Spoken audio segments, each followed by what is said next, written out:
झुटो माया साँचो ठान्ने एउटा पागल दिल थियो।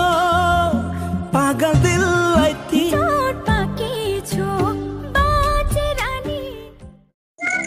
दर्शक नमस्कार, तपाईले हेर्दै हुनुहुन्छ प्रसिद्ध टिभी। हाम्रो स्पष्ट टिभीमा फेरि पनि हामी नेवली रोक लिएर आइसकेका छौँ र गीतको बोल रहेको छ गालैमा डिम्पल भने। यो गीतको फर्स्ट सामाजिक सञ्जालमा आउट भए अनुसार चर्चा परिचर्चा एकदमै चासो बढिरहेको छ र यो गीतमा को हुनुहुन्छ र कहिले आउँछ, कुन बेलाबाट आउँछ, कति बजे आउँछ, सबै डेट अपडेट र चर्चा परिचर्चा दिन हामी आइसकेका छौँ। कृपया भिडियो अन्त्यसम्म साथ दिनुहोला। यदि नयाँ हुनुहुन्छ भने हाम्रो स्पष्ट टिभीलाई सब्स्क्राइब गरी साइडमा रहेको बेल आइकन क्लिक गर्दै नबिर्सनुहोला, किनकि हामीले यस्तो यस्तो दिने छौँ। त्योभन्दा पहिला सजिलैसँग हजुरको मोबाइल सेटमा उपलब्ध गराउने छौँ।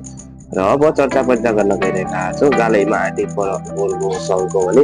यो सङ्घमा मुख्य भूमिकामा रहन्छन् पक्षका एकदमै चर्चित विक्रम बुढाथोकी र सञ्जना नेपानेको मुख्य भूमिकामा यो म्युजिक भिडियो सकिएको छ। त्यो सँगसँगै यो गीतमा भोकल दिनुभएका छन् पक्षका एकदमै चर्चित पर्वत खरेल र पछिल्लो समयको एकदमै भाइरल रेखा पोखरेलको मिठो स्वरमा यो म्युजिक भिडियो सकिएको छ। आशा विचार गरेका छौँ यो गीतलाई धेरैभन्दा धेरै माया र साथ सपोर्टहरूले गर्नुहुन्छ र यो गीत सुन्न र देख्नलाई कतिको आँट हुनुहुन्छ त हाम्रो कमेन्ट्स गरेर कमेन्ट गर्न चाहिँ नबिर्सनुहोला।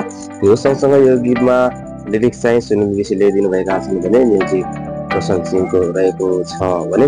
यो गीतमा एरेन्ज म्युजिक मास्टरिङ चाहिँ विशाल निरौलाले गरेका छन् भने रेकर्डिङ चाहिँ कोमलसँग ढाकाको रहेको छ र आशा विचार राखेका छु गालैमा डिम्पल बोलको सङ्घलाई धेरैभन्दा धेरै माया र सास गर्नुहुनेछ र पछिल्लो समयको एकदमै चर्चित र भाइरल रेखा पोखरेलको स्वर के कस्तो लाग्छ र के कतिको सास सपोर्ट माया दिन चाहनुहुन्छ त हाम्रो कमेन्ट गरेर कमेन्ट गर्न चाहिँ नबिर्सनुहोला।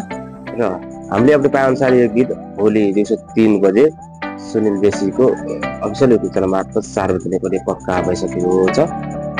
हेर्नलाई चाहिँ नछुटाउनु होला र अहिले अपडेट यति नै। फेरि अपडेट मिले हामी हजुरहरूलाई चाहिँ यदि भिडियो अन्तिमतिर साथ दिनुभएको छ भने मनदेखि नै धन्यवाद र हामीलाई साथ सपोर्टमा दिन चाहनुहुन्छ भने हाम्रो भिडियोलाई एक लाइक र शेयर अवश्य गरिदिनु होला।